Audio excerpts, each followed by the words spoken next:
Okay, this is the new caribou, the Honorable Sir David.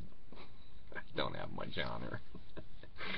Emperor of Salt Lake City, Sultan of Utah, spiritual advisor to questioning Mormons, the Bard extraordinaire, Supreme Being, Alpha and Omega.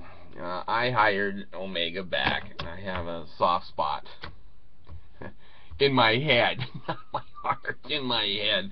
I needed a sound man, so he moved the damn fan off of the table leg so that my voice can actually be heard. This is just a little side note that I thought was funny. I just thought it was funny. Now, you know the Mormons spent right at about $5 billion to build a mall that nobody goes to. Nobody buys anything. And with that $5 billion, they raised a couple of high-rise condo buildings that we're selling for $500,000 for like a 1-2 bedroom condo. Well, even Mormons have a point where they have some common sense, and the Mormons wouldn't buy the condos. And I think there's 50% that are still unsold after a couple of years here. They lowered the price of the $300,000 down to $150,000. Nobody wants to live in downtown Salt Lake City. It has crime, it has graffiti, it has a whole bunch of homeless people.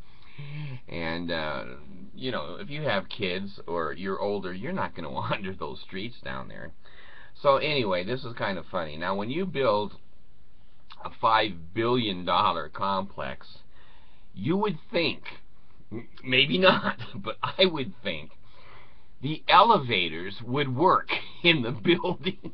God, I don't know. I think they're 20-25 stories high. So you have to have an elevator. You can't walk all that distance up and down. So one of the owners of one of the condos, who's LDS, decided to have a young men and young women's activity at their condo in the common area. Well, they were all over there, kids, eating donuts and hot chocolate. Well, that's a good activity for kids. Wholesome. There's no problem there. Now, what happens next? It's something, even when I was LDS, I would dream about. I would say, thank you, God. Now, again, no common sense. 18 of these young people, men and women, boys and girls, and the leader of the cult got in the elevator and pushed the button. Well, the elevator halfway down quit working.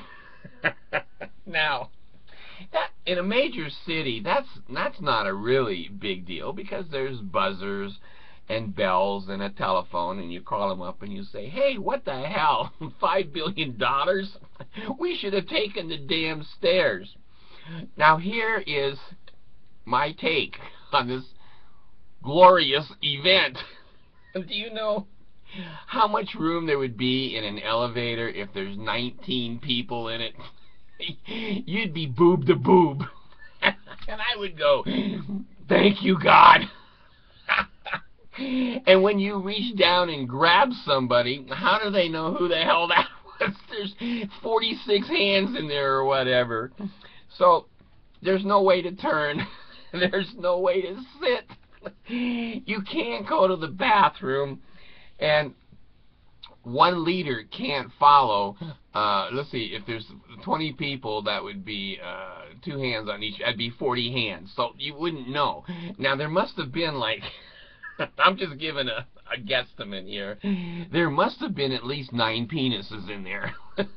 Now, they're saying, holy cow, look at all these young girls up against me. I'm going to stand at attention.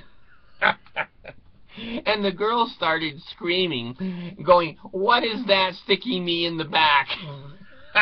Now, if you're stuck there 5 or 10 minutes, I mean, it's hilarious. It's hilarious. Now, here's what's even more hilarious.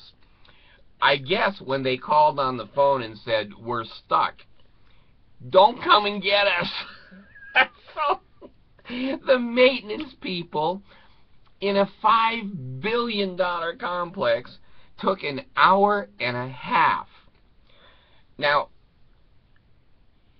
that is an hour and a half of those young people's lives they'll never forget. And I'm stealing someone else's joke here. I always tell when I'm stealing someone else's joke. One of the people that reported this said that there were many young people that came out of that elevator that needed to talk with their bishop and tear their recommends up. Now, I have always fantasized. This is one of my fantasies. You know, I have a crush on Marie Osmond. I always have. I just think Marie Osmond is so cute. And I don't care if she's not smart. She's cute. That's been my problem. Marrying all the girls that I did, they're cute, but when it comes to common sense, they have none.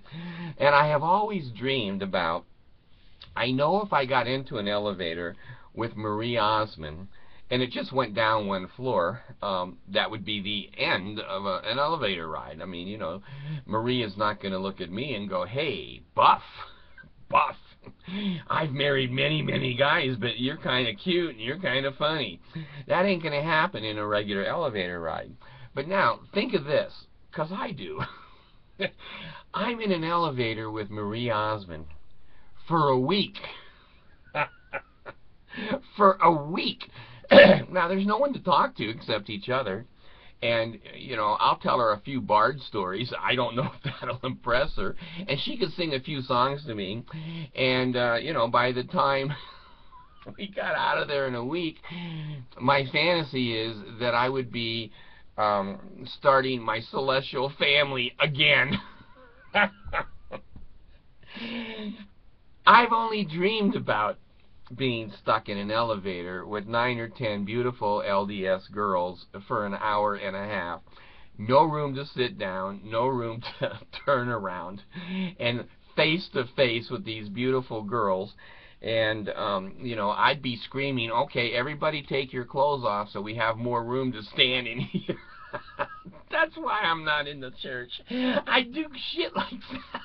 When I was in the church, and they go, get him out of here, get him out of here. And finally, I got myself out of there with a resignation. But anyway, here we are, $5 billion mall, 20 kids standing face to face, boob to boob, penis to vagina, and they're expecting those kids to behave. Now, that's torture. That's worse than waterboarding right there. Thanks.